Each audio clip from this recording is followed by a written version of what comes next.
দর্শক, আমি এই মুহূর্তে দাঁড়িয়ে আছি চাঁদপুর জেলার ফরিদগঞ্জ সদর উপজেলায়।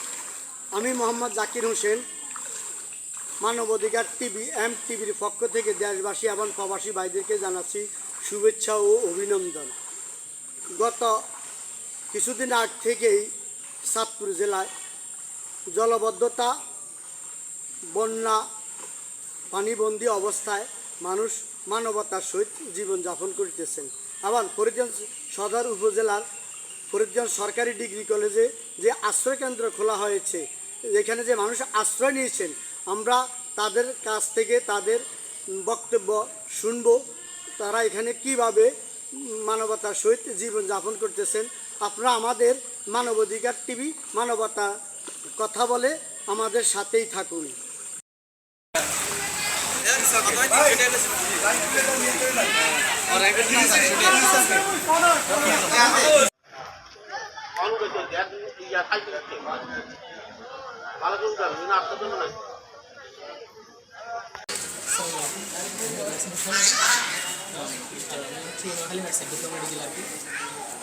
ইন্টারনেটে আছে, এই সময় জানতে পারছি যে এখানে 200-র মতো পানিবন্দী লোকজন আছে। তাই সময় আমরা কি নিজেরা একটু ফান্ডিং করে ডিপ্লোমা মেডিকেলের পক্ষ থেকে আর কি আমরা এখানে চিকিৎসা সেবা দিতে আসছি আর কি। আসার পর এখানে যে অবস্থা দেখতেছি, এখানে প্রায় 200 মানুষ পানিবন্দী, 200+ মানুষ আছে এখানে। প্রত্যেকেই পানিবন্দী এলাকা থেকে আসছে। ত্রাণ সামগ্রী সহকারে অন্য যে সামগ্রীগুলো আছে ওগুলো বিভিন্ন সংস্থাগুলো দিচ্ছে। আর আমরা চিকিৎসা সেবাটা দিতে চাইছি আর কি। আজকে সকাল থেকে আমরা এখানে চিকিৎসা সেবা দিয়ে আসছি। এখন এই মুহূর্তে তো বিকাল হয়েছে, অলরেডি সবার প্রাথমিক চিকিৎসা শেষ। আমরা তো কিছুক্ষণ চলে যাবো আর কি। আপনাদের এখানে ফ্রি ক্যাম্পিং করতেছে? জি জি, ফ্রি ক্যাম্পিং। আপনাদের এখানে এই বন্যা দুর্গতদের এদের জন্য কী কী মেডিসিন এখানে আপনারা আমরা মেডিসিন প্রয়োগ করছি। তার মধ্যে অন্যতম হচ্ছে প্যারাসিটামল, নাফাটা আর কি। আর মূলত লুজ মোশনের জন্য মেট্রিল, ইমোটিল। আর ডিহাইড্রেশন থেকে রক্ষা করার জন্য মানুষদেরকে ORS দেওয়া হয়েছে। চুলকানির জন্য দেওয়া হয়েছে সেটিডিজিন। আর এমনিতে আনুষঙ্গিক যে জিনিসগুলো আছে আর কি, কাশির জন্য মোনাস্টেন দেওয়া হয়েছে, এগুলো। আপনাকে অশেষ ধন্যবাদ এই অসহায় মানুষের পাশে দাঁড়ানোর জন্য। আপনাকে মানবাধিকার টিভি মানবতার কথা বলে মানবাধিকার টিভির পক্ষ থেকে অশেষ ধন্যবাদ জানাচ্ছি।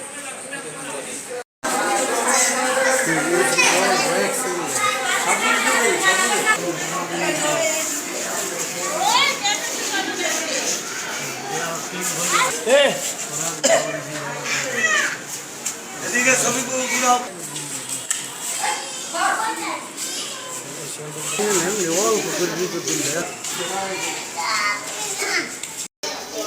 আপনার ইন্ডাস্ট্রি কতদিন আসছেন? যদি আসলে 10 দিনের মতো, 10 দিনের মতো। আপনাদের কোন এলাকায়? আমাদের ফজলিপুর কলের সাথে,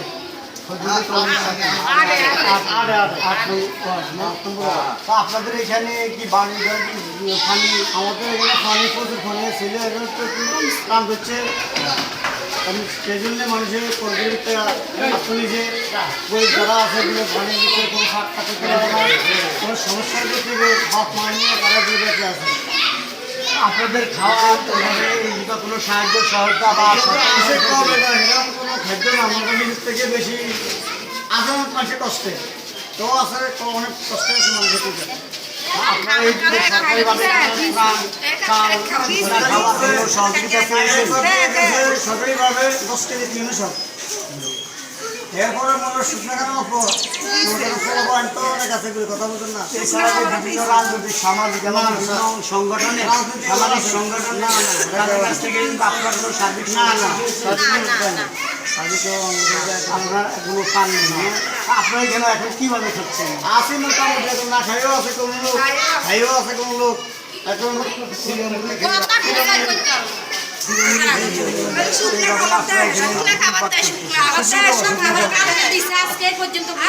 এরা কোনো গরিব না, এরা অসহায় না, হয়তো এরা আজ পানিবন্দী সৈনিকের জন্য এখানে এরা আসছেন।